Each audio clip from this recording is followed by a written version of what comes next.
Good. Then let's continue. So we are still talking about some fundamental properties. Oh, sorry. We are still talking about some fundamental properties of random fields, namely their expectation, covariance, autocovariance. Actually, there is no covariance. Autocovariance, variance, and autocorrelation function. And we have seen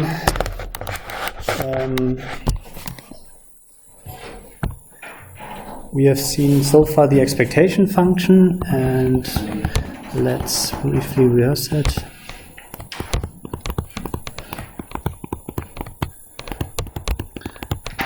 So we have our random field x in S,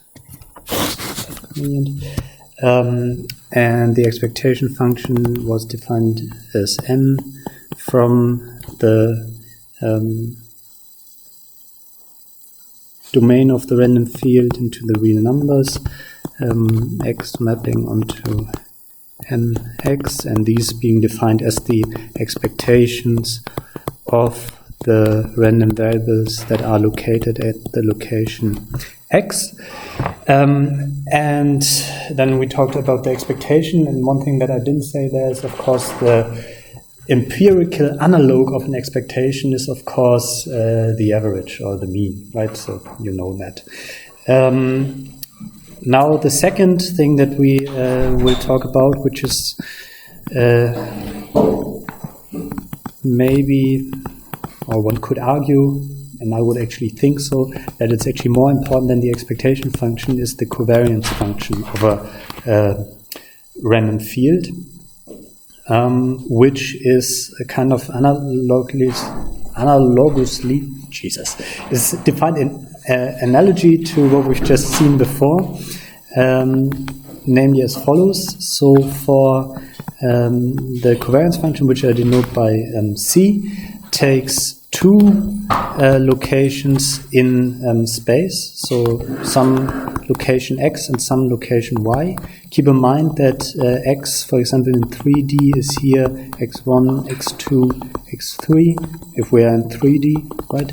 And y is y1, y2, y3. Yeah, keep that in mind. Takes two locations and defines the value that is assigned to these two locations as the covariance of the random variables that are located at these locations.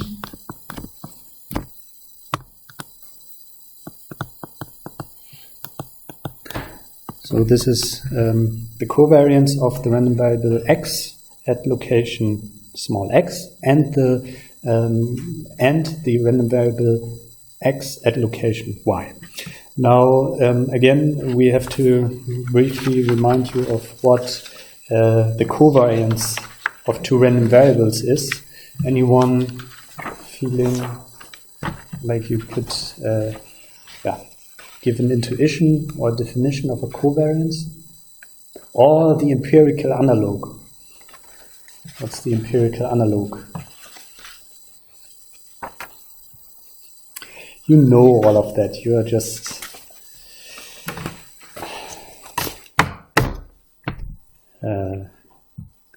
not compliant now. So, of course, the the empirical analog to a covariance, and if you standardize it by the square root of the respective variances, the correlation of two random variables, the empirical analog is, of course, the correlation of two things. And I think everybody in undergrad statistics talked a lot about correlations. And you all know that you shouldn't infer causality from correlation. So you know what correlation is. If you unstandardized correlation, because you know the correlation coefficients are always between -1 and 1, and if you unstandardize them in the sense that you allow for arbitrary values, then you're obviously dealing with covariances essentially. So you all know what correlations and covariances are. And you should also, of course, then view the general definitions of the covariance, which I now write down. So to remind you that the covariance of two random variables, x and y, in this case, is defined as the expected value of a product, and the product is here the values of the random variable minus the expected value of the random variable x times the values of the random variable y minus the expected value of the random variable y. And who has computed a correlation coefficient by hand?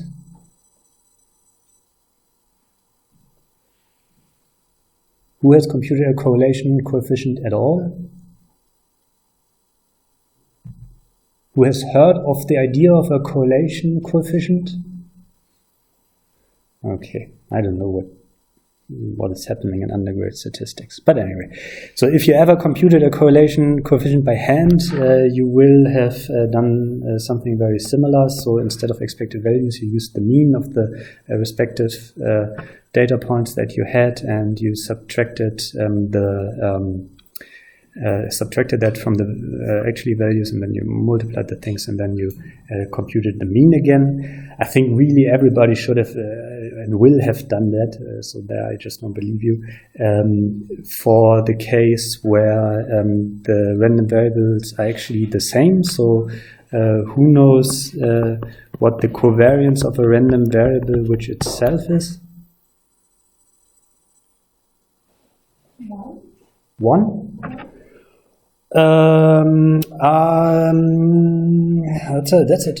So the correlation is definitely 1, but the covariance is not necessarily 1. That you will actually get a value for that.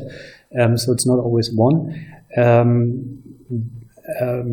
But there's a different name of the covariance of a random variable with itself.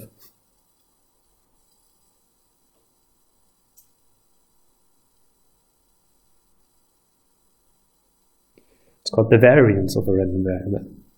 You've heard about the variance of a random variable. So this is why the covariance of a random variable itself is not always 1, because the variance, of course, of a random variable can be arbitrary. Correlation of a random variable itself is 1 because it's normalized by the variance. But you know that, I hope.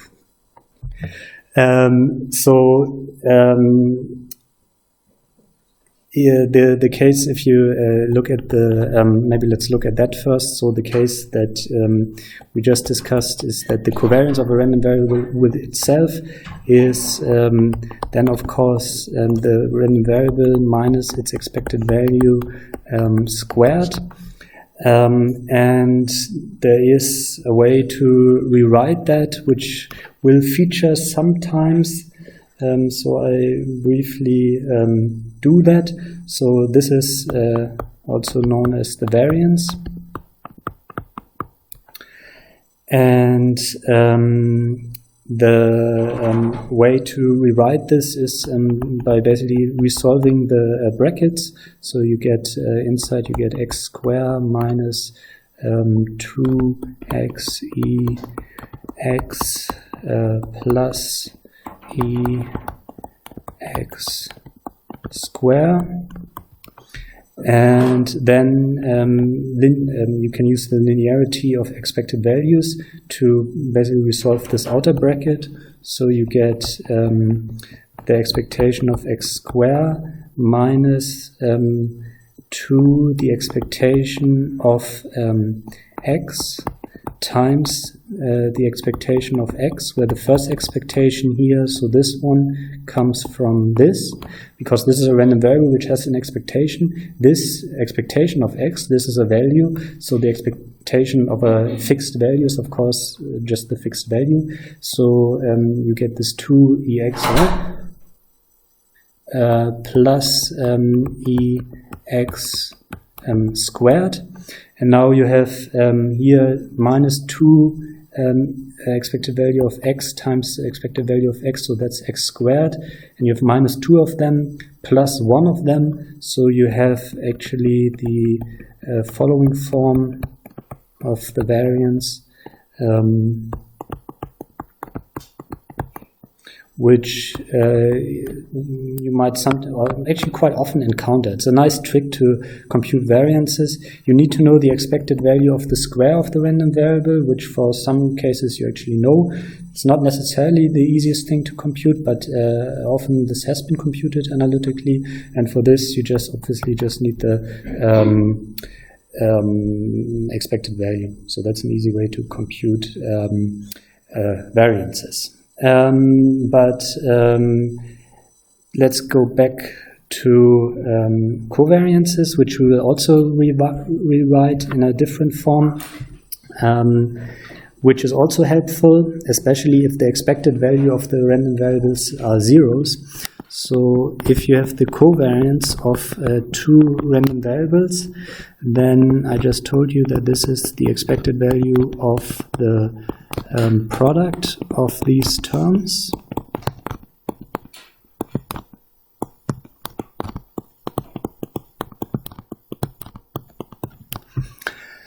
And of course here you can also resolve the brackets inside, so you get x times y. How do I do it here? X times, so minus x times ex, then minus ex y, and plus, oops, this is wrong. That's also wrong. I was still in the variance case. Ex y plus ex ey. Brackets closed, and then you can again resolve the brackets and use the linearity of the expectation. So you get expectation of the product of the random variables minus ex with the same logic as previously, ey minus ex ey plus ex ey, and then you can, for example, cancel out these two here. So you get that the covariance of of the random variables x and y is the expectation of their product minus the product of their expectations, which is in the case that the expectation of these random variables, for example, like we talked about in random field theory for p-values, that the expectation of the random variables is always 0. Then, of course, you can just compute the covariance as the expectation of the product of the random variables, which also simplifies things often.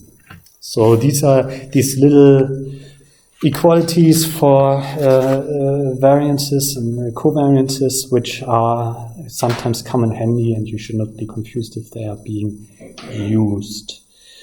Another thing that we can see from this actually is that if you ever wondered what the expectation of the product of two random variables is, so this also already happens if you have empirical data and you wonder what the average is if you multiply the things. Whether this is just the multiple of the averages. From this you can see that the expectation of the product of the random variables is given by the product of the expectations. So far so good, but then minus the covariance, because you have to keep that in mind. So in general it does not hold true that the expected value of the product of two random variables is the same as the product of their expected values, because it only holds true if the covariance is actually 0, meaning that they are independent. extent, at least in the case of Gaussians, and I don't want to get into that right now. Good. So that was kind of a brief refresher of covariances. Again, you all know what covariances are because you know what correlations are, and you have an intuitive feeling of what a correlation is. A correlation is when two things go up together or go down together, or when one thing goes up and the other thing goes down, and this always happens. So you can have positive and negative correlations, you know all of this stuff. And so in this way, you should, of course, also see the covariance function of a random field. For the covariance function of a random field, you should keep in mind that this refers to the covariations of two random variables in the random field. So, for example, if you have a two-dimensional random field, which is filled with this infinity of random variables, but all of them are indexed by their location in space, then let's say this is here x, and this is here y, and maybe let's have another one here z, where x is now a location in 2D space, so that's x1, x2, maybe y next, y is y1, y2, and z is z1, z2. Then you can now talk about the covariance, for example, or the covariance function for the values x and y, which corresponds, or is defined as, not corresponds, defined as the covariance of the random variable located at x and the random variable located at y. So this is how much values that you observe here and values that you observe here covary. So go up together, go down together, or go reliably anti-things together. And you can, of course, also talk about the covariation of x and z, but you can also talk about the covariation of y and z, and so on. And one thing that will be, of course, of interest is if you have a random field which extends over space, how much the covariation of random variables depends on their spatial distance, right? So if two things are close together, are they rather more correlated? And if two random variables are further separated over space, are they maybe less correlated?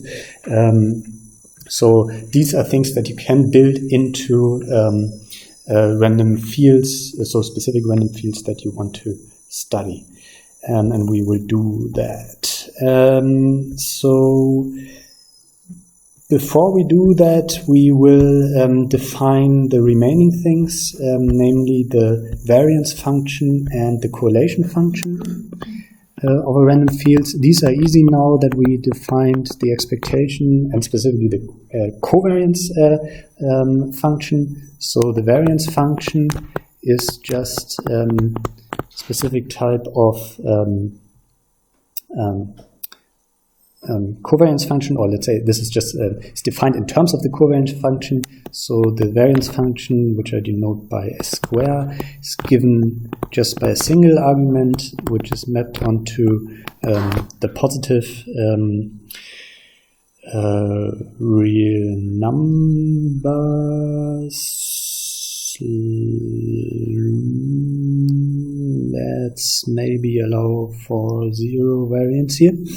I think that would be better.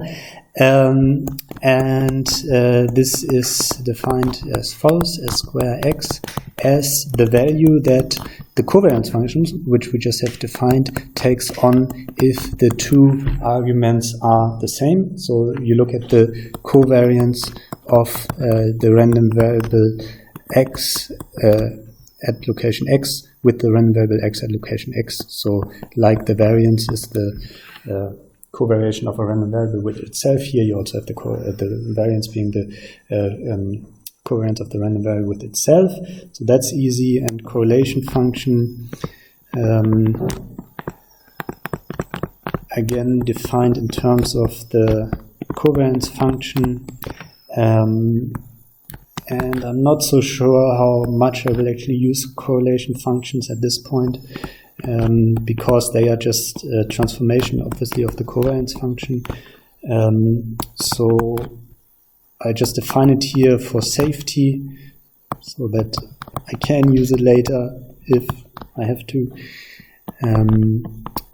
And this is just defined as the covariance value, the value of the covariance function at location x and y, divided by the square root of the variance function at location x and the square root of the variance function at location y, like you would define the correlation coefficient. Yeah, from yeah. Do I want to say more? I don't think so. One thing that one should keep in mind, I mean, it doesn't really matter how you... So I really recommend that you call these things expectation function, covariance function, variance function, and correlation function. You sometimes find it written that people talk about the variance of a random field, or the expectation of a random field, or the covariance of a random field. And then I'm already confused, because I'm always confused, because you can also define the covariance of a random field with another random field. And then if somebody tells you, okay, we look at the covariance of a random field, then I'm in my head like, the covariance of a random field, like with itself, so the variance of a random field, does he mean the variance function? What does he mean? Or she, sorry, for this, what does she mean? And but I'm thinking of Keith Worsley, of course, and Carl Friston, and unfortunately these are then he's. So the thing is, call them just covariance function, variance function, keep the function in there. Or another way to state that you actually, when you mean the covariance function, is to say the autocovariance, because it refers to something within one random field. So it refers to, we have one random field and you can define the autocovariance function, or the autocovariance, because it refers to random variables within that field. If you say autocovariance, then it's clearer if you mean something that relates to one random field or multiple random fields. But the easiest, I think, is just to call things function. And actually, I think I was going a little bit back and forth there, because the title of the section is expectation variance, autocovariance, and autocorrelation. And then I defined the covariance function and the variance function. So I should change that. Thank you. Good. So that was that. Now we do one more thing that is a little bit abstract, and then we make it more concrete with a specific random field. So the one thing that is quite important in terms of the random field theory for p-value correction is stationarity of a random field.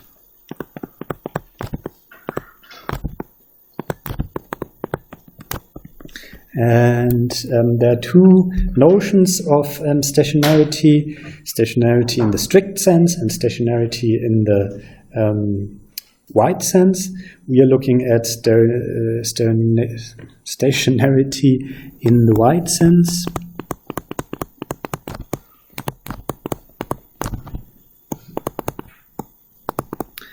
In the strict sense, it actually applies to the finite dimensional distributions, so that the joint distribution of a set of finite marginal distributions of a random field is the same regardless of whether you add a fixed value to each of the coordinates of the marginal distribution, so the distribution stays the same. One can use that, which actually implies the wide sense stationarity and not vice versa, but I think it's more, for what we need, it's more intuitive to talk about stationarity in the wide sense, because it directly relates to your spatial intuition that you have about random fields. So D3, the stationarity in the wide sense, now a real valued random field could get rid of the real value there because all of the random fields that we look at are real valued. So a random field X is called stationary in the white sense. That's stationary in the white sense for short here, because I don't want to write it again. Stationary in the white sense. If its expectation function is a constant function, that means that the expectation function that we just encountered of this random field is constant. That means that x maps to mx, and this is given by a constant value, which I call here m bar. The bar doesn't mean anything. I just wanted to dissociate this value from the expectation function, and this value m bar is just a real number. And I've already gave you an example for that, namely, and this is also the most example that we need, that actually it's 0. Yeah. What this means is that the expected value of all the infinitely many random variables that you have in this random field on a specific domain are all the same. And then in our context for fMRI, the expected values are all 0. Good. That's what applies to the expectation function, but we are not done yet. Namely, that the covariance function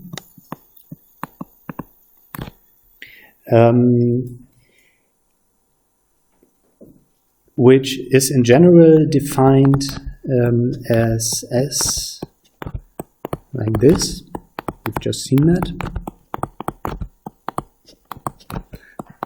I think I have to work a little bit on this definition there, because I changed something later on.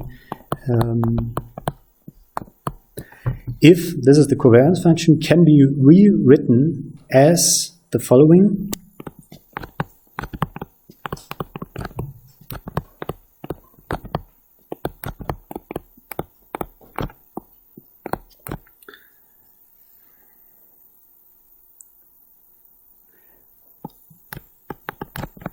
C tilde, S tilde, 2R, D to D, where D is the distance between X and Y.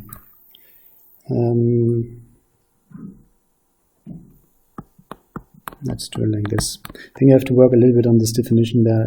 That seems a little bit outdated from what I've now also written later on down below. So in the books, textbooks on random fields, they often do this quite informally. So they just say that the covariance function just depends on the distance between two locations. Yeah? So I try to do it a little bit more formally here, because we need precisely this property to understand later what smoothness means, and there I want to be a little bit careful of what's going on. But the way you can view that is, again, like we had before. So we have two random variables here, and maybe another one.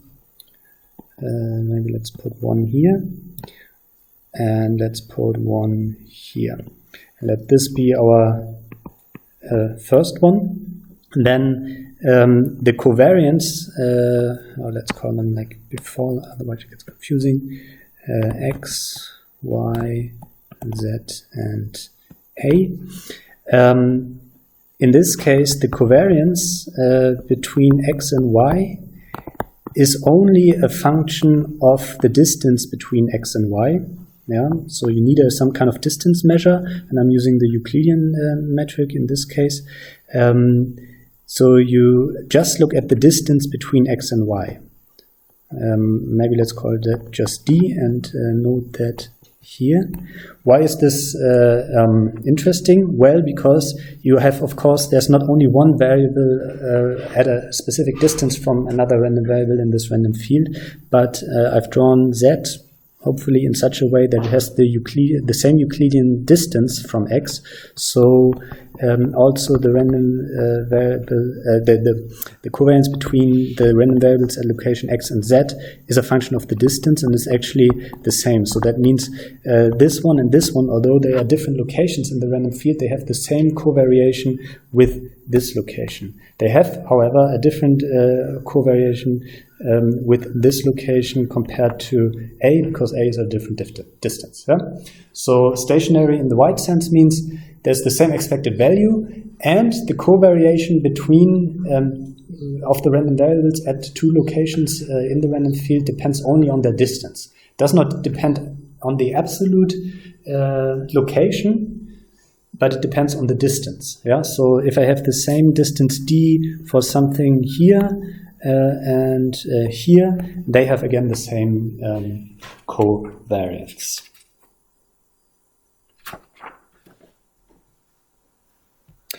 Yeah, and stationary random fields in the literature by Keith Worsley and Adler is also called homogeneous. Yeah, so stationary and homogeneity are the same thing. Homogeneity. Somehow I don't like the word homogeneity. I never know what it means. Stationary sounds better to me. Good. That leaves us with 15 minutes to discuss now something more concrete. Namely, a Gaussian random field.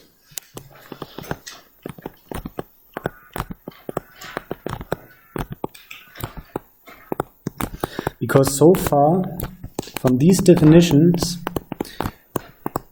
I wouldn't know how to simulate a random field. So in general, I would recommend, and I usually do that, and it's very helpful if you learn a new theoretical mathematical construct, that especially if these are constructs in random or in probability theory, that you try to write an implementation to simulate that. So for example, to see that if you simulate a random variable with a certain expectation, that if you then compute the mean over many representation, you actually recover that or something. This really feels helpful, especially the sampling aspect.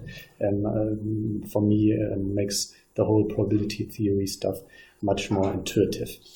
But from what I've told you so far about what a random field is and what expectations and functions and covariance function and so on is, I wouldn't know how to simulate something because it's fairly unspecified. So it doesn't say you should take a specific distribution type, you should take a specific random number generator. You have this thing that is talking about infinitely many things which you don't have in a computer and so on.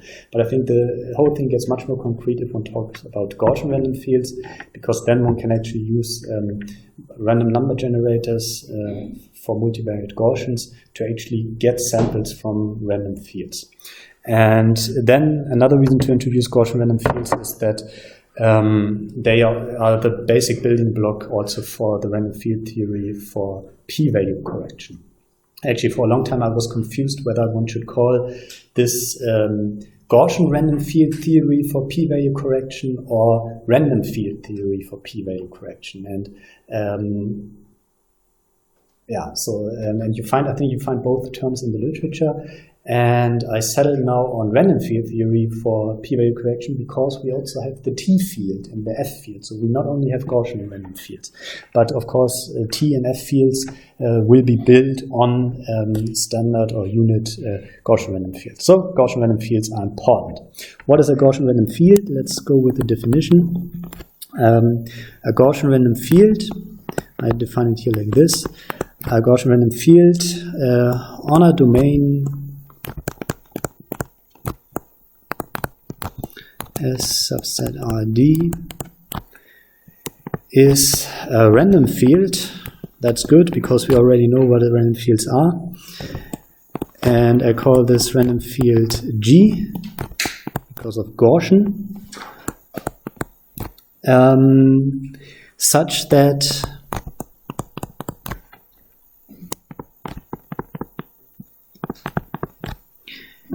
every vector implying finite dimensional vector of random variables. I could also call that a random vector.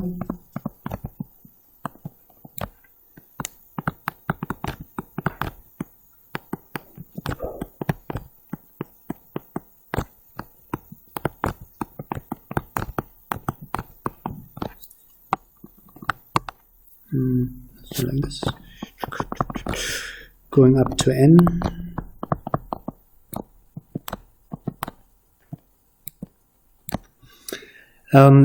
Is distributed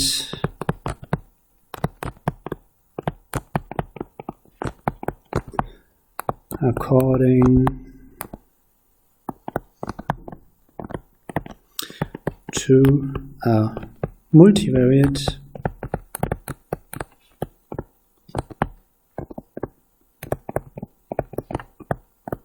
Gaussian. Now finally we well, in the first session we had things that you learned in the winter semester, but now we also have something again that you are familiar from the winter semester, because you put in hard work to learn about multivariate Gaussians. You actually all managed to write down the probability density function of a multivariate Gaussian, so you should have a feeling what a multivariate Gaussian is.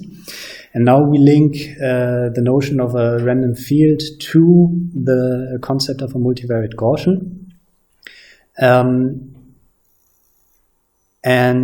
We can do even more, because we can wonder about the parameters of this multivariate Gaussian. And you know that a multivariate Gaussian, so let's call, maybe I should, this g, it's a little bit funky because we have this gx there and then we have the random variable, but yeah, but on the other hand, random vector, so it's fine. Let's do it like this. So g is now a random vector. So if you go back to the winter term, the way we would have written it like there was something like, this is a random vector which takes values in Rn, and it's distributed according to a multivariate Gaussian. So it's distributed according to a multivariate Gaussian, and you know that a multivariate Gaussian always has two parameters, namely the expectation parameter and the covariance parameter. This is even more helpful if we want to simulate things, because we are now also familiar with the notion of an expectation function and a covariance function, which immediately tell us how we should fill in the parameters of this multivariate Gaussian, namely as follows. Our mu I is the value of the expectation function of the Gaussian random field at these locations. So we are talking about these locations here now. So xi, where I goes from 1 to n. And the expectation says that these have these expectations. Now this says we have a multivariate Gaussian distribution. Maybe one should actually specify that the expectation parameters, or define that the expectation parameters then have entries given by the expectation function, somehow implied. But it's fairly natural, of course. So if we know the expectation function, then we know the parameter for the multivariate Gaussian, and same way for the entries of the covariance parameter. Namely, they are given in terms of the values of the covariance function for these locations, where, of course,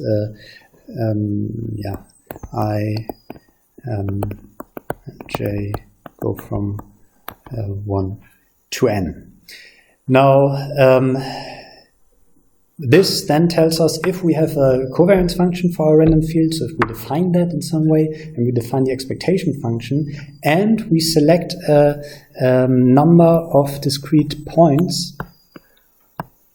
So for example, in a 2D world, we select these points here, where we want to evaluate our random variable. We don't really have time, but I'm making a lot of dots. So if we select all of these points in a 2D field, and we define a covariance function, then we can fill in the values of the covariance matrix that we can then put into a random number generator to sample the random field. One thing that takes a little bit of time is one always feels inclined to think that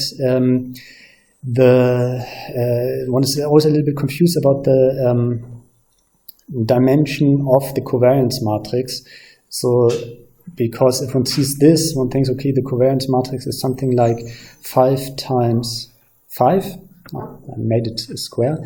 But the covariance matrix that actually is generated by something like this is, of course, the covariance for all here with one another, which means that the vector that you sample is actually 25 dimensional, 5 times 5 dimensional, which means that the covariance matrix is 25 times 25 dimensional. That means the more points, the finer you sample the space, the covariance matrices that you need get really, really big. This is why it can take some computing time to actually evaluate Gaussian random fields. Now, we already discussed one form of expectation function which we are really interested in, namely simple one that is always 0. We haven't really discussed forms of covariance functions. And this is actually a whole topic. So how do you define covariance functions for Gaussian random fields? Because these covariance functions, they must yield essentially covariance matrices for multivariate Gaussians, and covariance matrices for multivariate Gaussians are, of course, positive definite. So they're symmetric and positive definite, but if they're positive definite, they are symmetric. You cannot just use any function of two-location space. You have to find functions which are then actually also called positive definite.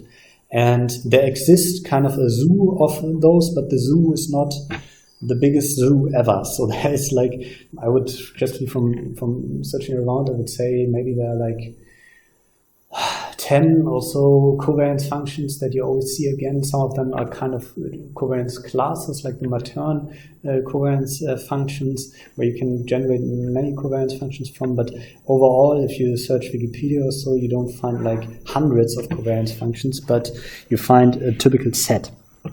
And one of those we are now looking at now. And we actually take a covariance function to speed up things a little bit that is only a function of the distance. So we are talking about a stationary Gaussian random field, and we call this covariance function gamma tilde. And it's a function of distance, so distance can either be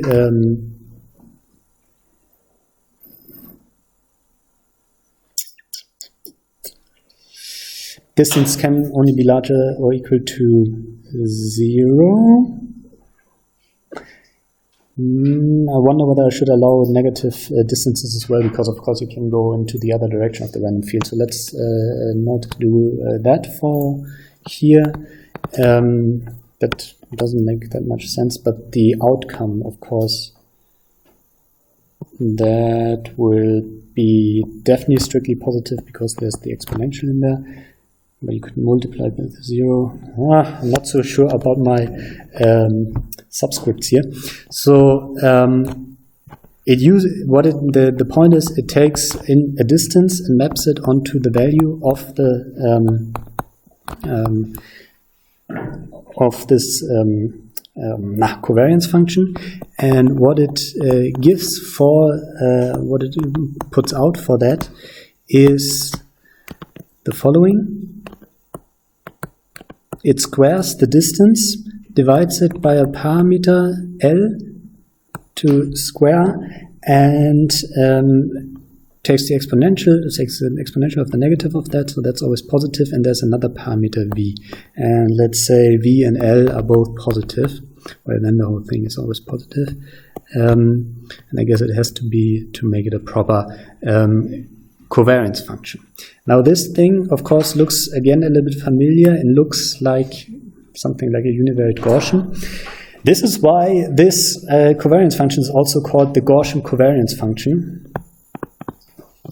But it's called Gaussian covariance function because it looks like it's very similar to Gaussian thing, not because we are dealing with Gaussian random fields. Yeah, so there is also what is called an exponential covariance function, or a Dirac covariance function for white noise, all of which you can use in random fields.